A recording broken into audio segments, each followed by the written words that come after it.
Well, ever since Prime Minister Netanyahu mentioned that a Palestinian state would not be established on his watch, even though he changed his tune the day after the election, yet the threat had already been made. Martin Endtime, who was the special envoy to Israel during the time of the peace talks that John Kerry was pushing so hard, Endtime said that whoever was elected should immediately move to establish a two-state solution, or else the international community was going to do it for them. So what's happened is the people of the world have pretty much ganged up on Israel, saying you must have a two-state solution. Many people in Israel have come to believe that a two-state solution will be suicide.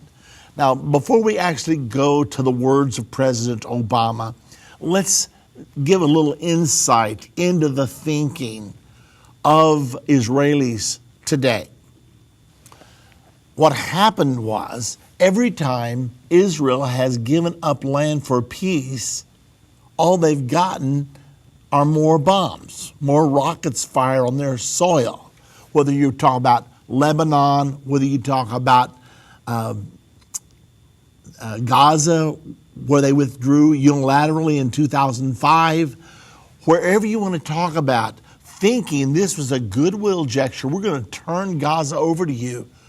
But Hamas just moved in their rockets, and they're that much closer to the Israeli villages, and therefore they can rain down deadly bombs upon the families who live there.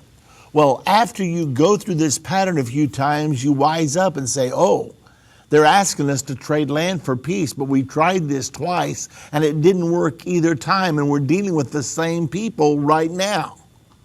So now there are strong factions in Israel that are saying, we don't believe we can afford to trade land for peace. Now, at the heart of all of this is security.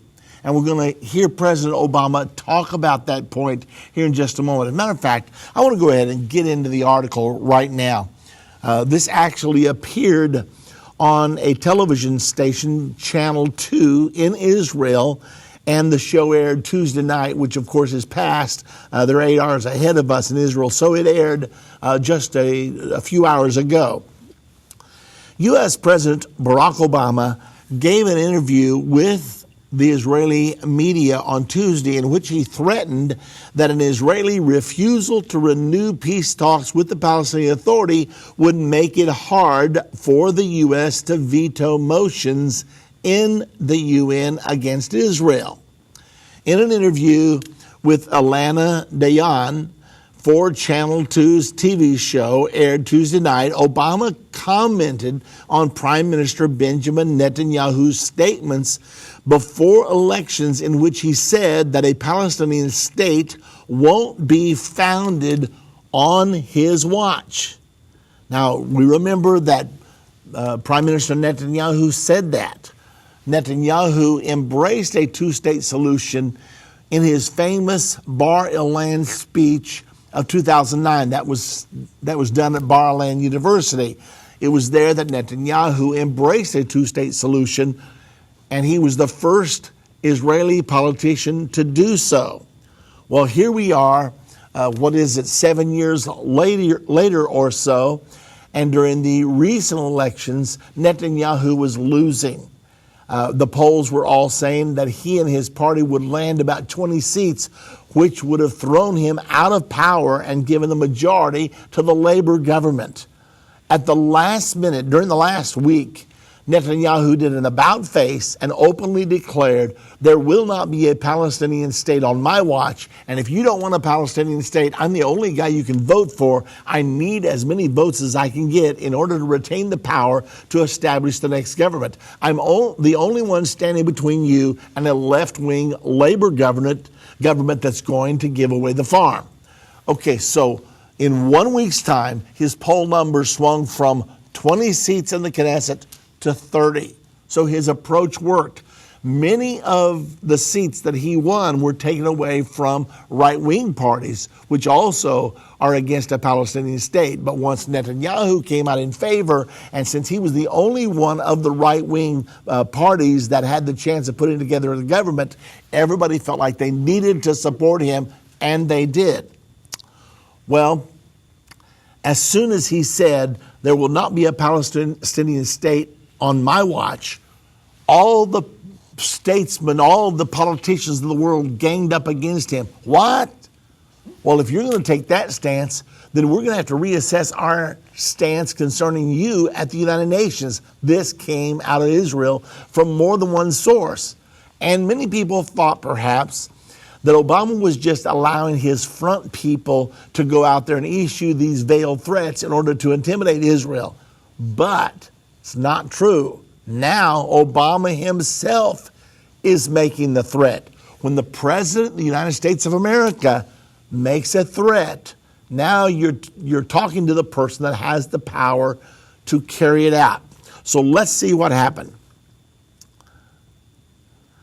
So Prime Minister Benjamin Netanyahu made the statement before the election saying that the Palestinian state won't be founded on my watch. Obama noted that later Netanyahu distanced from the statement and suggested that there is the possibility of a Palestinian state. But it has so many caveats, so many conditions, that it is not realistic to think those conditions would be met any time in the near future. Okay, let me see if I can draw the picture a little more clearly here. So these negotiations have been ongoing for a long time. During the 9 months that John Kerry did everything in his power to get a peace agreement, the standoff was always over settlements. Where will the borders be? Will Israel redivide its capital and give half of its capital to the Palestinians? Those were the issues. Abbas was demanding that half of Jerusalem must become a Palestinian capital. Abbas was demanding for Israel to return to the 67 borders. Israel said, we won't return to the 67 borders. We got a lot of people that live across those borders. Those borders are not defensible. We've got to have security. If there is 1% chance that a peace agreement will jeopardize the future of Israel, we're not doing it. And can you blame them? Well, of course not. The fact is, if you know that you're leaving your house and you're getting on an airplane and they tell you, well, there's a 99% chance you'll make it, are you going to get on that plane? Not me. Give me a one chance out of 100 of dying on that plane? I'm not going to do that.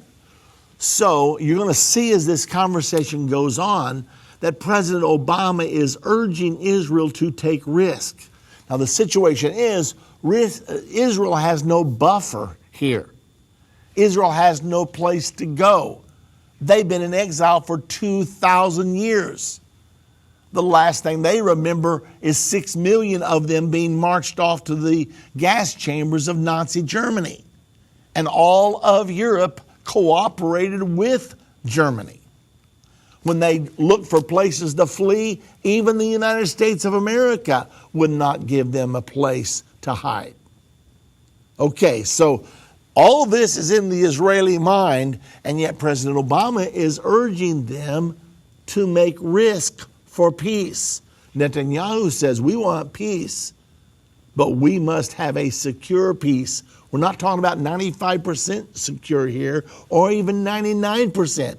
We want an absolutely secure peace. Now that's where the rubber really meets the road. You're going to see that as we go on through the article here. The president continued, and so the danger here is that Israel as a whole loses credibility. Already the international community does not believe that Israel is serious about two-state solution. The statement the prime minister made compounded that belief that there's not a commitment there. Now let's pause one more time. So has Israel been willing to create a two-state solution? They have been, and they shouldn't have been. According to the Bible, they should never have been, but nevertheless they have.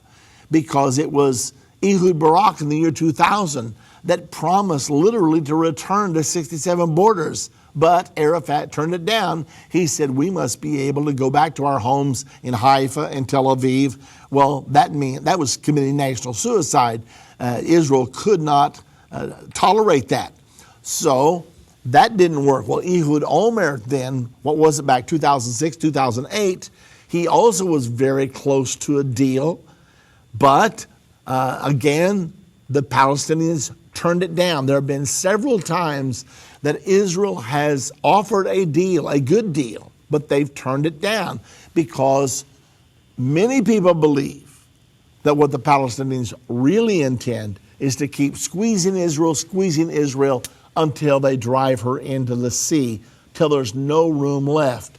Now, they're insisting right now that Israel go back to 67 borders, which would leave the tiny nation 9 miles wide at the waist.